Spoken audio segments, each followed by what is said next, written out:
મારો માણા બનાવે છે રોટલા ને બટાટાનું શાક.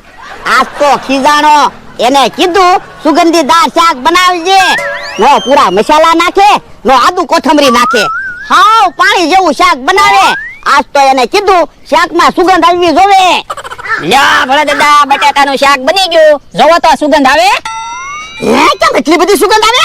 તો એમ છે, મેં શાકમાં તેલને બદલે અત્તર નાખ્યું. હે, લ્યો બોલો કેવો માણસ છે.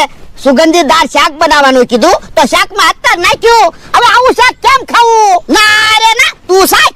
ના રે ના, હું તો હજી જુવાન છું, મારે તો હજી જીવવાનું છે. અને તમે તો જિંદગી જીવીને બેઠા, તમે ખાવ ને. ના રે ના, મારે હજી જીવવાનું છે. હવે એટલા બધા બીવો, હું એક બટાટું ખાઈ જાઉં. લ્યો બોલો, મારો માં કેવો છે. અત્તર વાળું બટાટું મને ખવડાવી દીધું. કાઈ થાય નહીં તો હારું. હે ભલા દાદા, કાઈ થાય? ના ના, તો થોડીક વાર બેહવી, જોવો તમને કાઈ ન થાય તો પછી આપણે બે ખાઈ લેવી. એ હારું. એમ કે હા કાકા. હવે જો બોલો, ગમે ત્યારે નીકળવી એટલે બેઠા જ હોય ને.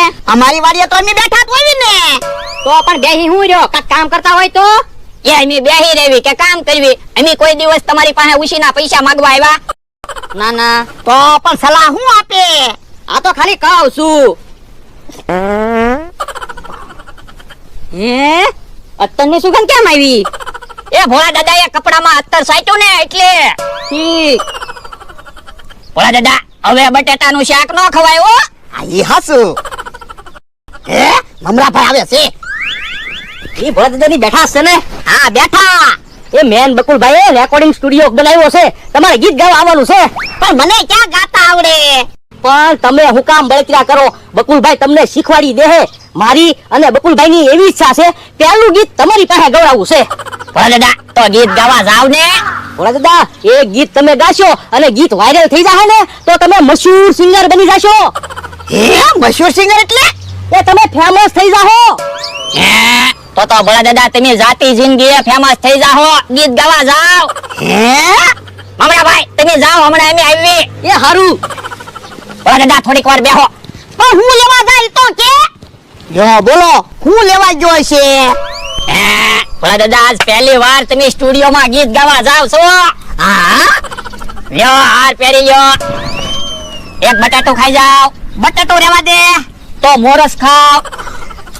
ભોળા દાદા, મારું તો એવું સપનું છે, જોરદાર ગીત ગાયો ઈવડાનો સ્ટુડિયો ભલે ન ઉપડે પણ તમે ઉપડી જાયો. હા, તો જાવ. એ હારું.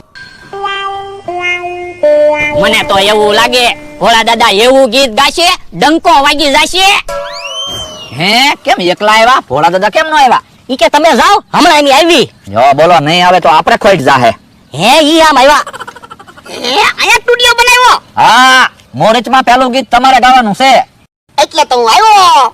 હા, તો આપી દો 11,000 રૂપિયા અને ગીત ગાવાનું કરો ચાલુ. હે, મારે પૈસા દેવાના? એમાં એવું છે, સ્ટુડિયો નું મુહૂર્ત છે ને એટલે તમારે પૈસા દેવાના છે. પછી તો હે તમે ફેમસ થઈ જાઓ, પછી તો અમારે તમને પૈસા આપવા પડશે. પણ એટલા બધા થોડા પૈસા હોય? હા, તો હું છે ભોળા દાદા, 11 નો આંકડો સારો છે ને એટલે તમને કીધું 11,000 રૂપિયા આપો. 11 રૂપિયા આપી દઉં. યો બોલો, તમે 500 વીઘાના માલિક છો, કેવું મોટું તમારું નામ છે, ખાલી 11 રૂપિયા જ આપશો? ગામમાં બધાને ખબર પડશે ને તો તમારી આબરૂ જાહે. એ તો 1100 રૂપિયા આપી દઉં. હવે 1 મિનિટ ખાલી વધારી નાખો અને ગાવાનું કરો ચાલુ. એ હારું, એટલે 11,000 રૂપિયા. યો, હું તમને હેડફોન પહેરાવી દઉં. હે, ઈ હું? ભોળા દાદા, હેડફોન તમે પહેરશો ને એટલે અહીંથી વાહન નીકળશે કે કોઈ દેખાડો કરતું છે, તમને કાંઈ નહીં સંભળાય, ખાલી તમારો અવાજ જ સંભળાશે, તમને ગાવાની મજા આવશે. એ હારું. તો જો ગીત સમજી લ્યો, સુર સમજી લ્યો અને તાલ સમજી લ્યો. હો, હા, જો કયા તાલમાં ગાવાનું છે? તબલું તડામ ઢોલક તડામ, તબલું તડામ ઢોલક તડામ. તબલું તડામ ઢોલક ધડામ, તબલું તડામ ઢોલક ધડામ. હા, તાલ તો સમજી ગયા. હવે ગીત સમજી લ્યો. હે મોકો મળ્યો મને, મોકો મળ્યો, આજ રે ગાવાનો મને મોકો મળ્યો, એમ ગાવાનું છે. હો, એ હો. હવે તો તબલું તડામ ઢોલક તડામ, તબલું તડામ ઢોલક તડામ.